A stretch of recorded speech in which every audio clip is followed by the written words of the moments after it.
What's up, everybody? Hey, it's Justin again. I have a review here for you of the Swiss Army Classic, and this is the Blade HQ exclusive.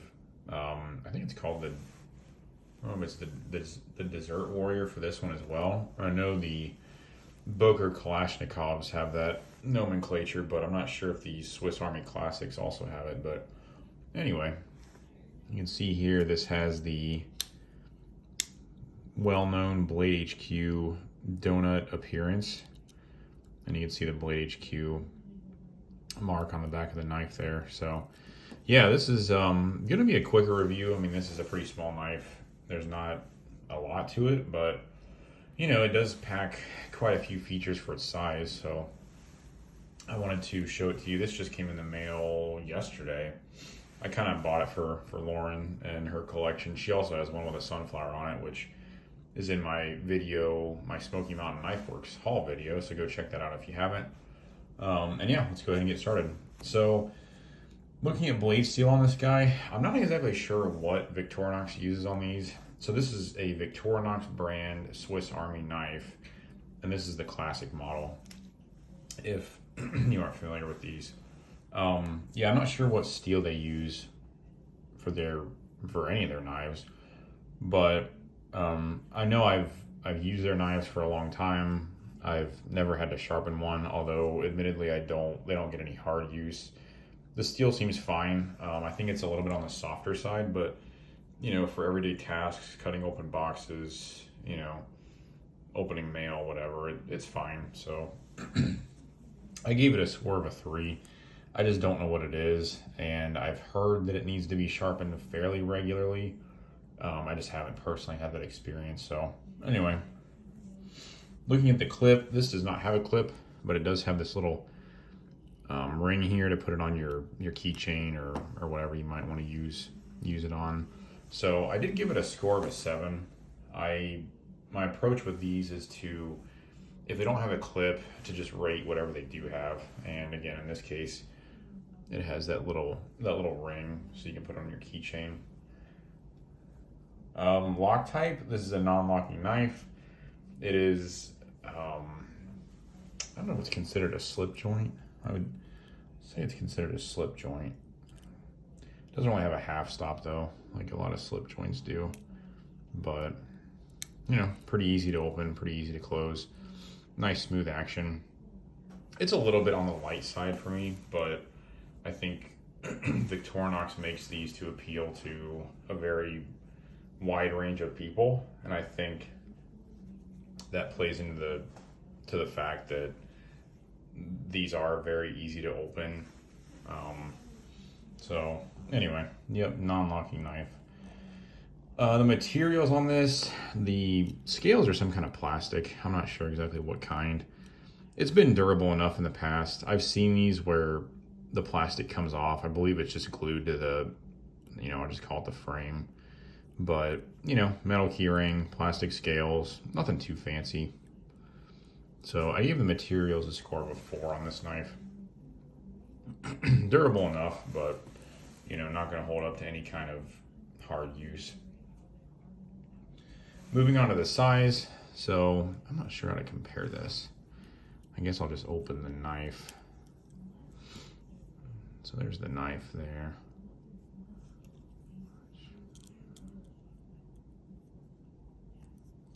Sorry, had a little bit of tape on that guy. So there's the Swiss Army Classic. Here's the Spyderco Manix in Spy 27. And then here's the Buck 110. So you can see it's a very, very small knife. Again, really meant for a keychain. Sorry, it's not very centered in the screen, but again, really meant for a keychain. It's very lightweight, very easy to carry, or you can use it as a secondary knife in your pocket as well. It would fit fine in your coin pocket. So yeah, that's your size comparison. You can see that it doesn't even make up the size of the handle of the Manix, which you can see there. So it's kind of funny, but yeah, pretty small little knife. So before moving on to the action, we'll go ahead and move on to the action. So I did mention the action on the tools is a little bit light for my liking. But it has a nice, like, I don't know. I'll say a locking sensation when you open it all the way, so you can kind of hear it here. So yeah, it has a nice, I don't know if it's a D10. There's probably a little spring in there, kind of like a back spring on a slip joint where the the blade rests. But yeah, the action's pretty good on this. Yeah, about the same on the file. And then the scissors, I think the scissors are maybe a little bit stiffer. Yeah, a little bit stiffer on the scissors. So the action's okay. You know, nothing to write home about, but it's fine. So I gave it a score of a 6.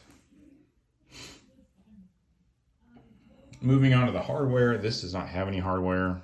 It is, I'm not sure if these are pinned shut underneath these plastic scales, but you cannot disassemble these unless you basically break them apart from what I understand. These are easy enough to clean. I mean, if you open up both the blade and the file, I mean, you can get a cloth in there and clean down inside the knife, but you know, cannot disassemble. So I gave it a score of a 3 for hardware. I'm just not a huge fan of pinned knives.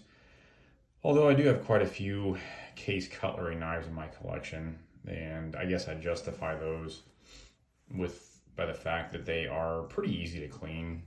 Their actions can get a little bit gritty, and it's a little bit of a pain to try and clean those out when that happens, but it is possible. Run them underwater, put some oil in the action or in the pivot, and then you know, just kind of hope for the best. But yeah, typically just not a huge fan of pinned knives. So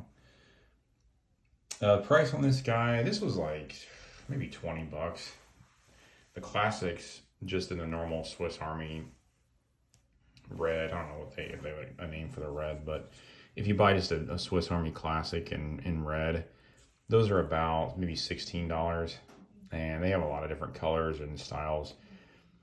Lauren's Sunflower Classic, I think I paid maybe 18 or 20 for that. Just when you get into the designs, it adds a few bucks, but nothing too hurtful. So I gave it a score of a 10 for price. I think these are a really nice value, and I will show you the tools on this now. So it has this knife, which has a pretty good edge on it. I mean, it's pretty sharp. It has this file, which doubles as a small screwdriver. So you can see the screwdriver there. And then moving over to the other side, you have this pair of scissors, which these are Lauren's favorites. She uses these scissors when she does her nails. Yeah, she just really likes these scissors a lot, which they do work really well. I've used them to cut pretty heavy plastic before. And then it also has this pair of tweezers that they fit inside the handle here. And then it has this toothpick, so which is pretty cool, pretty handy. So a lot of features packed into a little knife. And yeah, I think the price is very reasonable for what you get with these. And then finally, looking at quality, overall very well made. I gave it a score of a 9. The action, you know, leaves a little bit to be desired. I mean, it's nothing that you want to cut anything heavy with. The blade would probably close on your hand, but you know, for normal tasks, I mean, it's a well-made knife. It'll stand up to normal carry, and yeah, just overall the quality is very nice on these. I mean, they've been making these for a long time, so they've had quite a while to sort of dial everything in, and I think they've done a nice job with that. This one specifically, that the design leaves a little bit to be desired. I mean, you can see there how it kind of gets a little bit lighter around the edges. It's okay, but you know, I think that's a Blade HQ thing. I'm not sure if Victorinox does that design or not, but yeah, just a well-made knife at a great price point. And then finally, competition.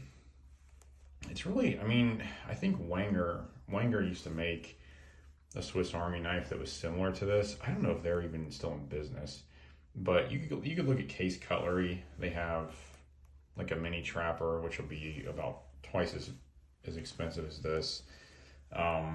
Great Eastern Cutlery, I'm sure, makes a smaller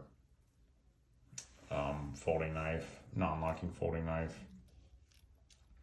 And yeah, not a ton of competition out there. And you know, with those, you're starting to get into the 40, 50, 60, even $100 price points. So it's starkly different than this knife, which comes in at about 20 bucks and, you know, $16 if you get the base one. So anyway, yeah, that's the overview of the Swiss Army, the Victorinox Swiss Army Classic Blade HQ Donut Edition. And I hope you guys enjoyed the review. Please, you know, leave any comments if you have anything, and subscribe if you haven't, and have a good rest of your day. And we'll talk to the next one. See you guys.